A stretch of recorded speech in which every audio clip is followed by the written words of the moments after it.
The Lamzu Maya. The word Maya meaning magic. But will it quench your thirst for the perfect shape for your hand? Well, let's get right into it. Well, the Maya has got to be the safest shape Lamzu has produced yet, being a far cry from their beloved Atlantis series, and of course, nothing like the ergonomic Lamzu Thorn. Well, the first thing I noticed about this mouse, coming straight from using the Razer Viper Mini, was that I was able to adjust very quickly to the Maya, as it felt not too far off from it. So what does this offer for you? Well, it's a medium-sized mouse, leaning towards like the smaller end of it, of like a medium mouse, so obviously it's very similar to a Razer Viper Mini in that regard. And overall, from the profile of the mouse, it's targeted for like, claw and fingertip. I don't think anyone's going to be palming this mouse unless you're like 12 years old with the tiniest baby hands ever. So, one thing I'll say notable about this is that the sides are quite flat. So, it allows for more unrestricted finger placement without feeling forced into like a specific grip style. Although the top of the mouse still does like slope in slightly, so you can still like easily pick up the mouse. So you don't have to really worry about that. Like your just hand's just going to slip out because it's just a block just going straight down. Like no. But obviously a lot of people have said, oh yeah, it's a GBX Mini because it has that safe shape. But it really isn't a GBX, trust me. So, and the hump of this mouse is also in the middle rather than the Atlantis's like rear side biased hump. So, overall, what's that going to do? Well, it means your micro adjustments are going to be easier, so you're going to have more freedom with your actual palm, and so you'll be able to actually move your fingers a little bit more. But that does come at the cost of stability. Obviously, less contact with your palm. That's going to happen, right? I don't think anyone didn't expect that. But also the hump is actually quite wide, and then yet again it does just come in like it's wide and then it slopes quickly down. So that might feel awkward if you're used to like a narrower hump that tucks in comfortably in the deeper parts of your palm. Like at least for me, the Razer Viper Mini is narrower and like just goes right into my palm and I feel really locked in. But with this mouse, it's kind of like safe shape.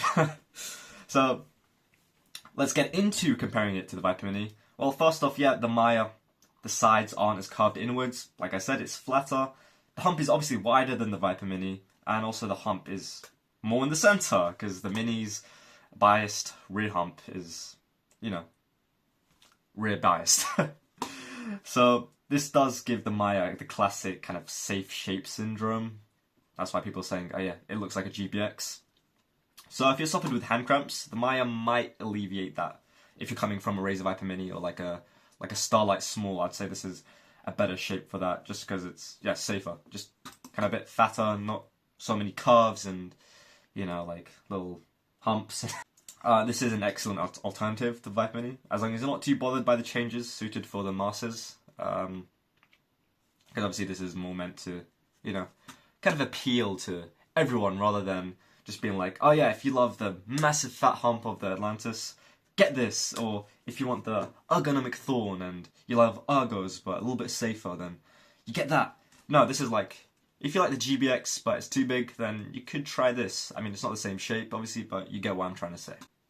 Okay, the little big thing they've been marketing about this mouse is the insane weight, coming at a whopping 45 grams. This is Lamzu's lightest mouse yet. But does it hold true in your hand? Well, yeah, I mean, once again, really any mice under 50 grams just feel like empty shells to me at this point. So if you can like lift a box of tissues, you can also lift this with like no effort.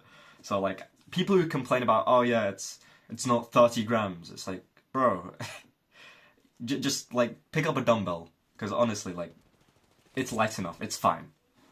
But the thing that is important is weight balancing. And on the Maya, it's quite excellent actually. So I don't really notice anything like too bad about it, like, oh yeah, I'm gonna hold it right in the middle and just, go down like that. No, it's fine, but obviously you do want to nitpick. Obviously you can feel like the density being more at the front of the mouse, well that's like basically where all the hardware is, and then you have just the battery at the back. So yeah, you can feel like the center of mass being around the front of the mouse. So if you're sensitive to that, you might notice it. Alright, the performance, how have I done with this? Well, once again, it's a 3395 sensor, a Nordic MCU, combined with a 4K dongle, you get top tier performance from Lamzu. Like, there's no questions asked. Even at 1k hertz, it's fine. You're getting good performance, no complaints here.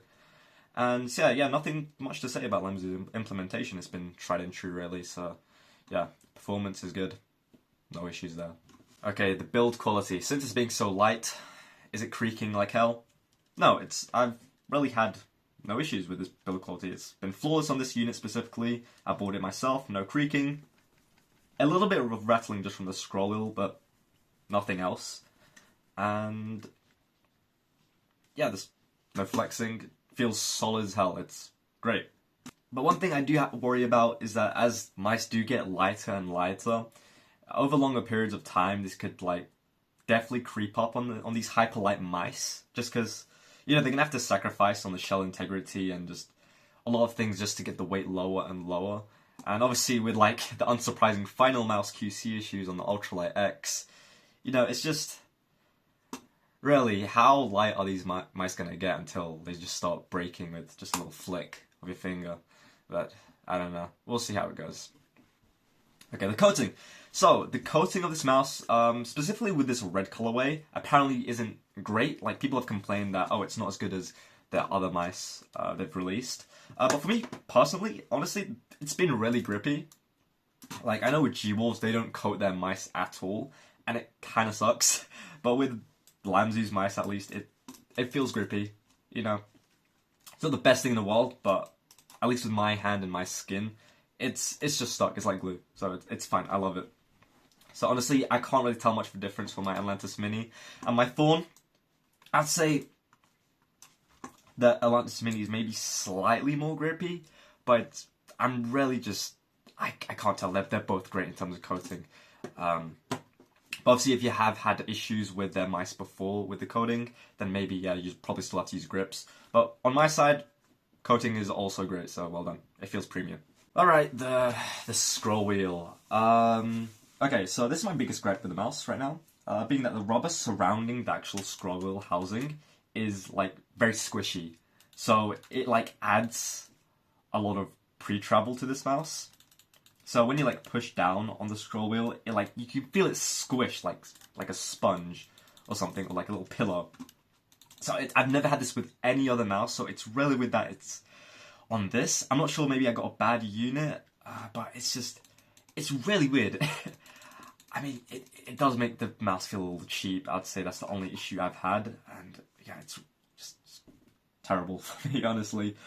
But the scroller itself, in terms of like actually clicking it, the mouse button 5, it's using a silver TTC encoder, and it feels good, with like a lot of defined steps, and yeah, I mean, not the heaviest click in the world, not the lightest click, it really is fine, for me personally. Okay, the clicks. Lamzu has actually switched over from the optical used in their Thorn to a regular Huano transparent blue shell pink dots. So they feel crispy and spammable like they always do. Yeah, I just love how light they are. And yeah, it's just they're not letting down on this supreme click feel experience. I'm pretty sure that's what they say. But about post-travel and pre-travel, yes, I am getting a bit of both.